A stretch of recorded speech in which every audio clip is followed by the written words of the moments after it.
વચ્ચે કોઈથી બોલાય નહીં, એવું શાસ્ત્ર.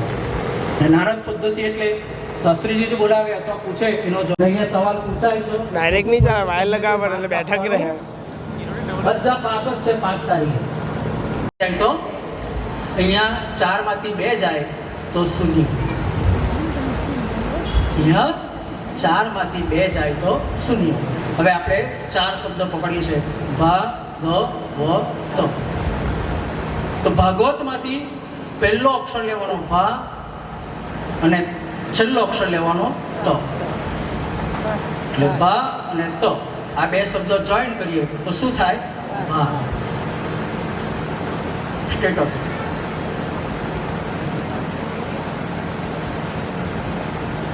તમારે તમારા જીવનનું સ્ટેટસ વધારવું હોય તો વચ્ચેના જે 2 અક્ષર છે એને પકડો. ભાત બનાવી હોય ને તો વચ્ચેના જે 2 અક્ષર છે એને પકડવાનું. કયો? એક તો ગ, ભાગવતમાંનો ગ, અને બીજો ગુરુર બ્રહ્મા ગુરુર વિષ્ણુ ગુરુદેવો મહેશ્વર ગુરુ સાક્ષાત પરબ્રહ્મા તસ્મૈ શ્રી ગુરુદેવ નમઃ. ગ. ગના આપણે વ્યાખ્યા લેવા જઈએ, ગનો આખી સંધિ જો છૂટી પાડીએ, ગ ગુરુનું જો સંધિ છૂટી પાડીએ તો ગ વત્તા અ વત્તા ર એટલે ગુરુ. ગ વત્તા ઉ વત્તા ર. ગ એટલે ગણપતિ જેવી સામર્થ્યમાં. ગણપતિ તો દુઃખે કરે ને સુખે કરે, પણ ગુરુ કોઈ દિવસ કોઈને દુઃખી કરતો. સાચો ગુરુ હોય ને સાહેબ તો તમને આપશે. ગુરુનું કામ છે પણ આપણા બધાને ચમત્કારમાં એમના કોઈ મોટા દાઢીવાળા લાલ કપડા પહેરીને આવે ને હવામાં હાથ ફેરવીને ભસ્મ કરે, 500 ના ઢગલા કરી નાખે. એક ચેન કાઢીને આપી દે એટલે કાલે તો કોઈ રાજે નથી ચાલતો. હવે એ ચેન કાઢી લાગતો હોય તો અત્યારે લાખ ટોળામાં ભાવ ખાંજે હાથ ફેરવ્યો એટલે 2 લાખ થઈ જાય તો એને 500 ની જરૂર પડે જ નહીં સાહેબ. આપણાને ચમત્કારમાં રસ એટલે આપણે બી પછી છે એવા લોકો ફાવે તો પછી હોય જો કરે.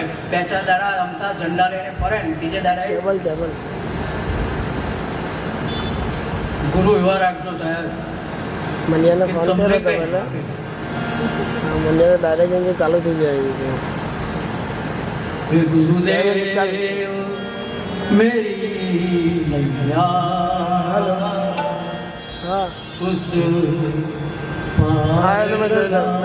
आज फैम नीचे हमारे तक नीचे कर अब तक तो निभाया है आगे भी निभाने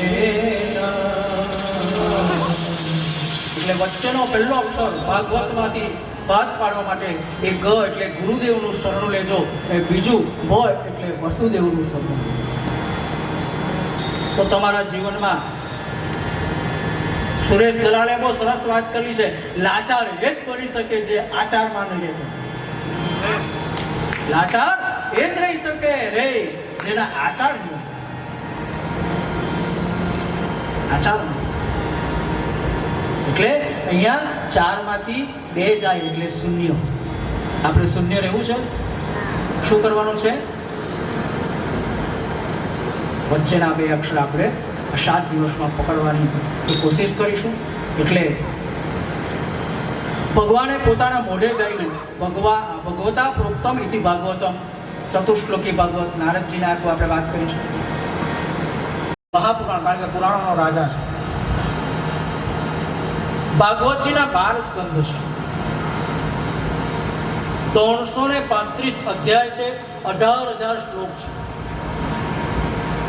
43 પ્રકારના પ્રકરણો છે, 5,76,000 અક્ષરો છે, 18,000 શ્લોકો અને 10 પ્રકારના લક્ષણો. પ્રથમ સ્કંદ એ સાધન લીલા, ભગવાનનો જમણો ચરણ એટલે પગ. બીજો સ્કંદ અધિકાર લીલા, ભગવાનનો ડાબો ચરણ. ત્રીજો સ્કંદ સર્ગ લીલા એ જમણી પૂજા એ હાથ. ચોથો સ્કંદ વિસર્ગ લીલા, ડાબી પૂજા. પાંચમો એ સ્થિતિ લીલા, જમણો સાથળ. છઠ્ઠો પોષણ લીલા ડાબો સાંઠો, સાતમો ઉતી લીલા એ જમણો કેડ પર રહેલો જમણો હાથ, આઠમો મન્વંતર લીલા એ જમણો સ્તન, નવમો સ્કંદ ઈશાનું કથા એ ડાબુ સ્તન. 10મા સ્કંદના 2 ભાગ છે, પૂર્વાધ અને ઉત્તરાધ. પૂર્વાધ એ નિરોધ લીલા છે, હૃદય છે ભગવાનનું. ઉત્તરાધ એ સર્વોદય લીલા છે, એ પણ હૃદય છે. 11મો સ્કંદ એ મુક્તિ લીલા છે, એ લલાટ કહેવાય ભગવાનનું મસ્તક. 12મો સ્કંદ એ આશ્રય લીલા છે, ઊંચો કરેલો એ ડાબો હાથ. એટલે આટલે જે મેં વર્ણન કર્યું છે એ ભગવાન શ્રીનાથજીનું વર્ણન છે. તો ભગવાન કહે છે કે આટલું પાણી છે, આટલું પાણી એમ તો છે, તું મારા શરણમાં આવ તો તને આટલા પાણીમાં આસી જાય. તો આપણે પ્રથમ જીવન જીવવાની પાઠશાળા કીધી છે, તો ભાગવતજીના સ્કંદમાં પ્રવેશ કરીએ. હે ગોવિંદ હે ગોપાલ હે ગોવિંદ હે ગોપાલ હે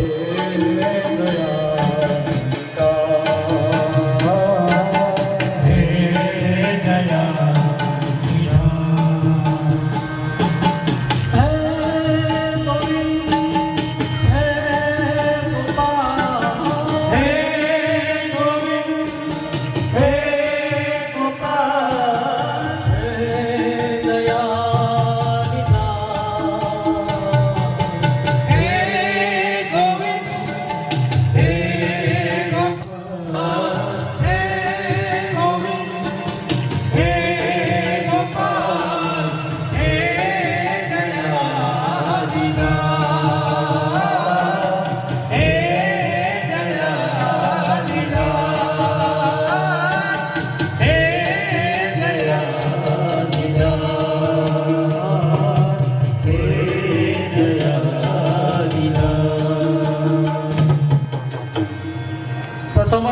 ભાગવતજીનો.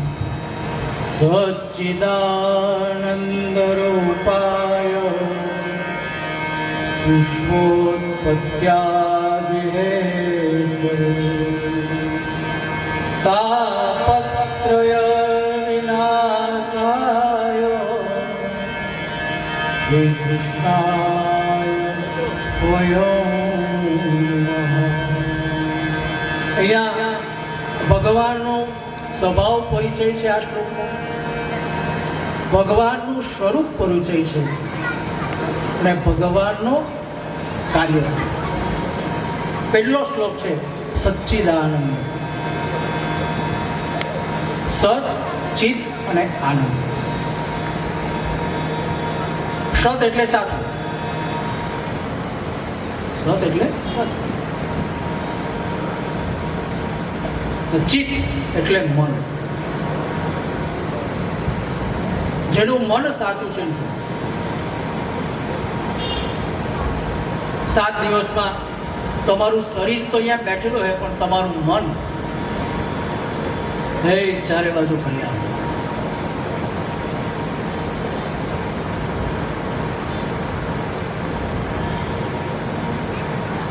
ભગવાનની કથા એવી છે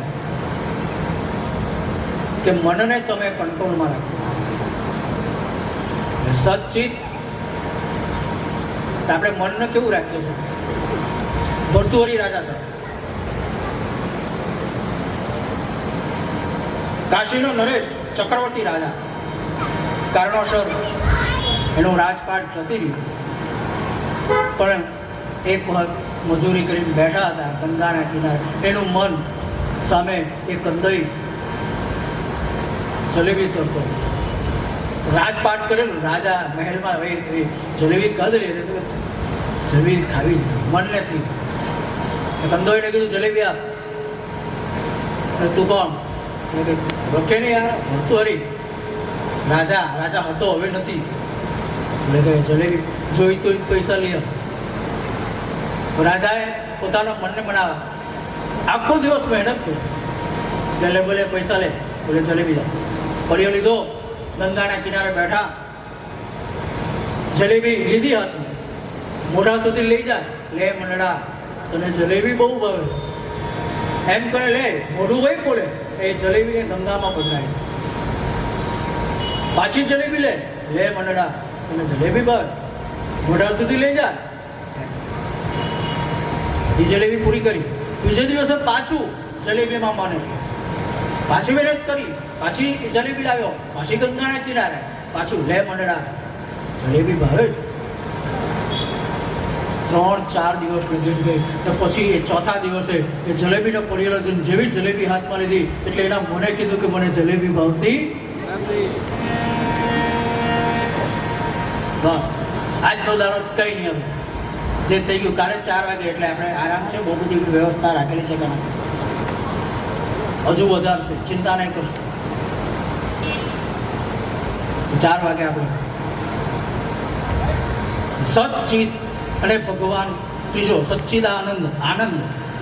ભગવાનના આનંદમાં નથી ઓટ આવતી કે નથી ભરતી આવતી. આપણે તો ઘડીકમાં અહીંયા બેઠા હોય ને થોડીક વારમાં આનંદમાં, થોડીક વારમાં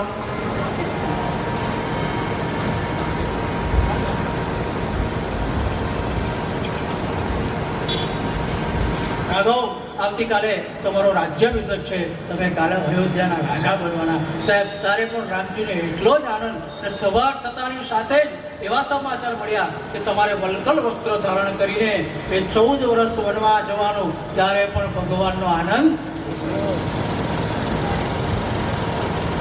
કનૈયાએ દ્વારિકાની એ સ્થાપના કરી, નગરીની સ્થાપના કરી ત્યારે જેટલો આનંદ એટલો જ આનંદ એ ગાંધારીએ શ્રાપ આપ્યો કે જા કનૈયા તારા લીધે મારા 100 પુત્રોનો મરી ગયા છે તો તારા કુળનો નખો જ જાશે. ત્યારે પણ એને એટલો જ આનંદ. ભગવાનના આનંદમાં ઓટ કે ભરતી આવતી નથી એટલે સચ્ચિદાનંદ. પછી બીજો શબ્દ વિશ્વોત્પત્યાદિ હેતુ.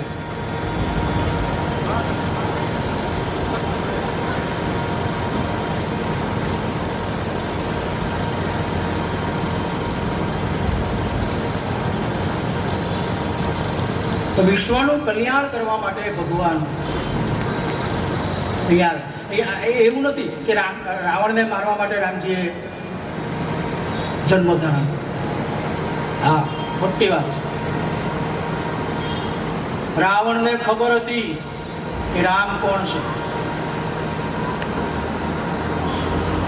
આવશે વાર્તા આપણે લઈશું. રાવણને ખબર હતી ને ભગવાન તો ઉપર બેઠા બેઠા ભૃગુટી ભંગ કરે સાહેબ રાવણને એટેક આવી જાય છે. એને કઈ થાય અયોધ્યામાં આવવાની જરૂર જ નથી. કંસને મારવા માટે કૃષ્ણએ આવવાની જરૂર નથી. તો ભગવાન શું કામ આવે છે? પવિત્રાણાય સાધુ. ભગવાન ભક્તો માટે. કારણ કે શ્રીમદ ભગવદ્ ગીતામાં ભગવાને કીધું છે કે નમે ભક્ત પ્રણશતિ, કે મારા ભક્તોની કોઈ દિવસ હું હાર થવા દઈશ. તાપત્રય વિનાશાય. વિશ્વોત્પત્યાદિ કે વિશ્વોત્પત્તિનું ઉત્પત્તિને લઈ કરવા માટે ભગવાન આવે છે. કે પછી એમનું કાર્ય તો કે તાપત્રય વિનાશાય. તાપત્રય એટલે આધિ, વ્યાધિ અને જીવનના 3 ભઠ્ઠા છે.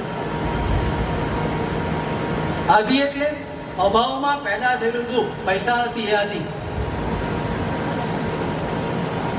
પૈસા નથી અને માણસ રડે એ આધિ. વ્યાધિ એટલે શરદીના રોગના કારણે જે પીડા થાય એને કહેવાય વ્યાધિ.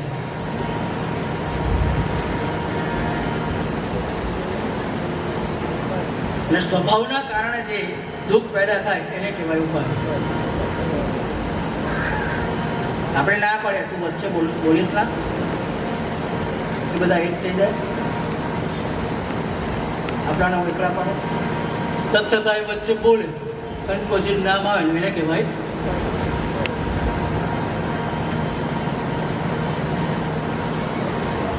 ઘણાને સંતાન નથી એટલે આદિ. ઘણાને છે એ ઉપાધિ.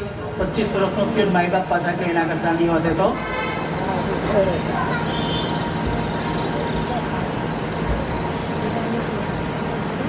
અને છેલ્લો શબ્દ છે શ્રી કૃષ્ણાય ભયમ. શ્રી એટલે રાધા. કૃષ્ણ ભક્તિ તરફ અવિરત વહેતી ધારા, કૃષ્ણ ભક્તિ તરફ અવિરત વહેતી ધારા એ રાધા. વ્યાસજી જો કે રાધા રહી જવાની, એકલા કૃષ્ણને નહીં, રાધા કૃષ્ણને, વયમ એટલે અમે બધા, નમઃ એટલે નમીએ છીએ. સચ્ચિદાનંદ રૂપાય વિશ્વોત્પત્યાદિને તાપત્રય વિનાશાય શ્રી કૃષ્ણાય વયમ. નમસ્કાર એટલે નમક હલાલી કરવાની વાત. પ્રાર્થના એટલે ભાવ દ્વારા બોલાતા મનની વાણી. એટલે વ્યાસજીએ પ્રથમ કૃષ્ણને વંદન કર્યા, વ્યાસજીને કૃષ્ણ ભગવાનને વંદન, અને વ્યાસજી આપણાને એ ભાગવતજીમાં નૈમિષ સારણીમાં લઈ જાય છે. નૈમિષે સુતમાસિતં અભિવાદ્યા મહામતે કથામૃત રસસ્વાદ કુશલો શૌનકા વિક્ર. નૈમિષ સારણીઓ એ માત્ર ભૂમિ નથી, પણ શ્રોતા અને વક્તાની ભૂમિકા છે, જમીન છે. નરણ્ય ઇતિ અરણ્ય.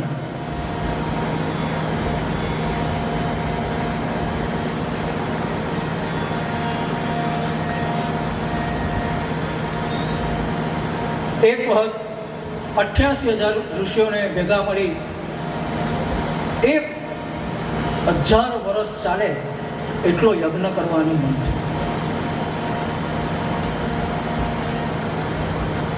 આ યજ્ઞનો પ્રારંભ જ્યાં પણ કરે એટલે એ રાક્ષસો આવીને યજ્ઞનો વિધ્વંસ કરે.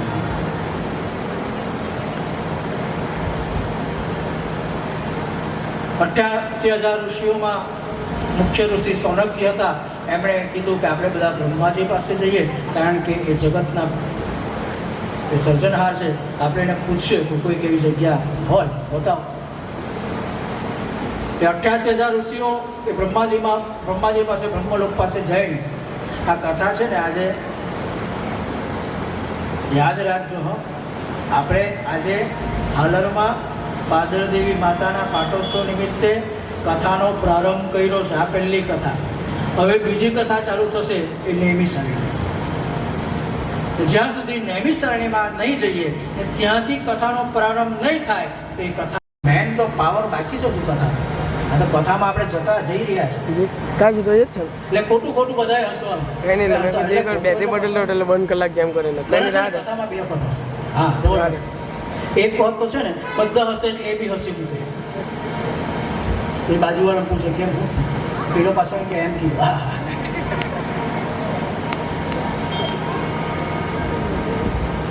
બ્રહ્માજી પાસે ગયા. બ્રહ્માજીને કીધું કે તમે અમને એવી સુરક્ષિત જગ્યા બતાવો કે જ્યાં અમે આવા સત્રો, યજ્ઞો, પ્રવચનો, કથાઓ કરી શકીએ, ભગવાનનું ભગવદ્ ગીતા ગાઈ શકીએ. બ્રહ્માજીએ કીધું કે હું મારા મનોમય ચક્રને છોડું છું. એ ચક્ર નિમેષ માત્ર જ્યાં સ્થિર થાય ને જમીનમાં જતું રહે એ જગ્યા તમારે સમજવાની કે સ્થિર છે. બ્રહ્માંડમાંથી એ મનોમય ચક્ર બ્રહ્માજીનું નીકળ્યું છે પૃથ્વીલોક પર, અને પૃથ્વીલોકમાં આપણા ભારત વર્ષમાં ઉત્તર પ્રદેશની એ ધરતી ઉપર કાનપુર અને લખનૌના ત્રિકોણ ઉપર એ મનોમય ચક્ર એ ત્યાં સ્થિર થયું નિમેષ માત્ર, એટલે ઘડીના 6ઠ્ઠા ભાગમાં. અને જ્યાં એ ચક્ર સ્થિર થઈ ગયું એ જગ્યા પર બ્રહ્માજી કીધું હવે તમે અહીંયા.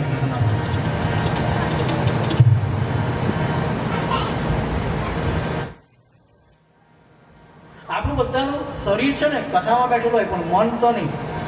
મેં જોયું છે.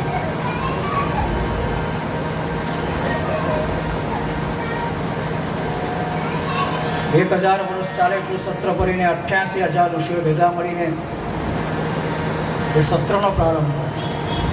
એ સત્રના વક્તા હતા શુદ્ધ પુરાણ. એની માં બ્રાહ્મણ પણ એના પિતા ક્ષત્રિય, એટલે એને વેદનો અધિકાર નહોતો. એટલે વ્યાસજીએ એને ખાલી પુરાણ શીખવાડેલા હતા. 18 પુરાણ, 18 ઉપપુરાણ, આ બધું એમને મોઢે 2 લાખ શ્લોક એ સૂતજીને શ્લોકો મોઢે હતા. આ સૂતજી ચેતનવંતા સદાથી એટલે સનત કુમારોએ કીધું કે તમે મને ભાગવત. હા હા હા નહીં, મેં છે ને ઓર્ડર પણ છે પાર્લરમાં આનંદધામ રામકથા ચાલે ને તે જ્ઞાન અને વૈરાગ્યને ઓર્ડર પણ છે જાગૃત કરવા માટે. કાલે બપોર લીગીનમાં આવા ચાલે કે નહીં? હા ને ફોન કરા મતલબ. હા હા હા હા જ્ઞાન અને વૈરાગ્યને ચેતન કરવા માટે આનંદધામમાં સનત કુમારો કથા કરે છે. નારદજી વગેરે ભક્તિ મહારાણી સાથે જ્ઞાન અને વૈરાગ્ય વગેરે કથા સાંભળતા હતા. અને તે સમયે ભગવાને નારદજીને કીધું કે ભગવાન આપનું કોઈ કાર્ડ હોય તો અમને આપજો. એ ભગવાને કીધું નાહમ વૈશા નાહમ વસામે વૈકુંઠે નાયો વિનાનરદેવ ચ. ભગવાને કાર્ડમાં લખેલું છે નાહમ વસામે વૈકુંઠે નાયો વિનાનરદેવ ચ મદ્ભક્તા યદ ગાયંતી તત્તચ્છામિ નારદ. હું વૈકુંઠમાં નથી રહેતો તો બોલે કે યોગીના હૃદયમાં પણ નથી રહેતો તો મદ ભક્તા એટલે મારા ભક્તો યદ ગાયંતી એ બધા ભેગા થઈને કથા કરે તત્તિષ્ઠામિ નારદ. નારદ એના અંતર્ગત સુતજી એ કથાનું મંગલાચરણ કરે છે. અને મંગલાચરણ 3 વખત ભાગવતજીમાં બતાવ્યું છે. એક તો પ્રારંભમાં, બીજું મધ્યમાં અને ત્રીજું ગ્રંથ પૂરો થાય ત્યારે. પ્રારંભમાં વ્યાસજી મંગલાચરણ કરે છે, એના 6 અધ્યાય છે. મધ્યમાં શુકદેવ અવધૂત મંગલાચરણ કરે છે અને અંતમાં શુક્તજી પાછું એ મંગલાચરણ કરે છે. તે મંગલાચરણના અંતર્ગત આપણે કથા ચાલુ કરી હતી. અહીંયા હાલરની કથાના અંતર્ગત નૈમિષારણ્યમાં કથા ચાલુ થઈ છે. શૌનક વગેરે ઋષિઓ કથા સાંભળે છે. સાંભળતો કાલે પૂછીશું. એ શૌનક વગેરે ઋષિઓ કથા સાંભળે છે અને સુતજી કથા કરે છે. એના અંતર્ગત આનંદધામમાં સનત કુમારો કથા કરે છે અને નારદજી વગેરે શ્રોતાગણો સાંભળે છે. તેના અંતર્ગત સનત કુમારો નારદજી વગેરેને કહે છે કે એક તુંગભદ્રા નદીના કિનારે એક શહેરમાં એક પવિત્ર વિદ્વાન વેદ વિશાળ અત્યંત વિદ્વાન આત્માદેવ નામનો બ્રાહ્મણ. આ મંગલાચરણની મહત્વની કથા છે. આ સાંભળો.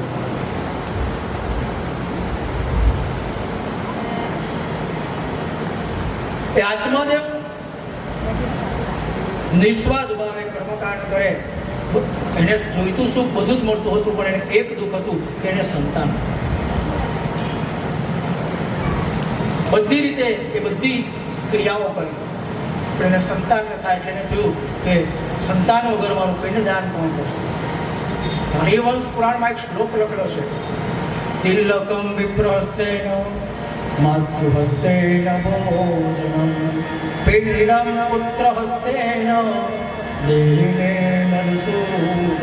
બ્રાહ્મણો તમને તિલક કરે એટલે સાહેબ એને કઈ મંત્ર ભણવાની જરૂર નહીં. સાહેબ તિલક કરે એટલે જ આશીર્વાદ.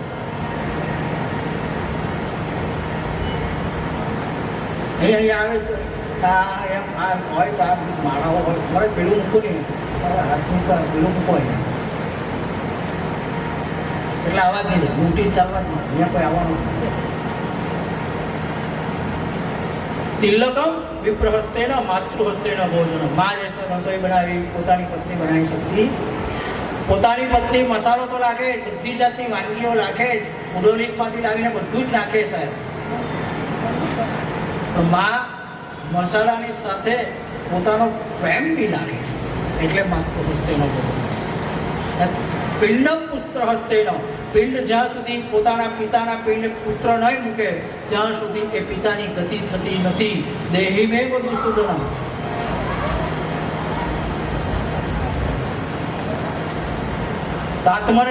આત્માદેવને થયું કે મારું પિંડદાન કોણ કરશે? તો મારું પિંડદાન ન થાય તો મારી ગતિ થશે નહીં. તો આ વિદ્યા, આ વેદ, આ જ્ઞાન સુધા થયું કે એના કરતાં હું મૃત્યુને વાલું કરું. એટલે આત્માદેવ બ્રાહ્મણ આત્મહત્યા કરવાની. રસ્તામાં એક સંત બોલે, બોલે ક્યાં જાઓ? બોલે કે આત્મહત્યા. બોલે કેમ? ખબર નથી આત્મહત્યા પાપ.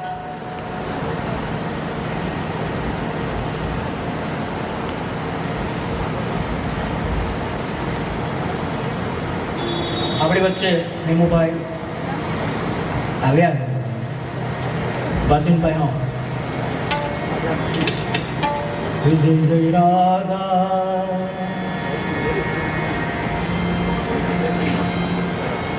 પરમણ હરિ બોલ. હે જય જય રાધા પરમણ હરિ બોલ.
આત્માદેવ આત્મહત્યા કરવા નીકળે છે. સંતે કીધું કે આત્મહત્યા પાપ.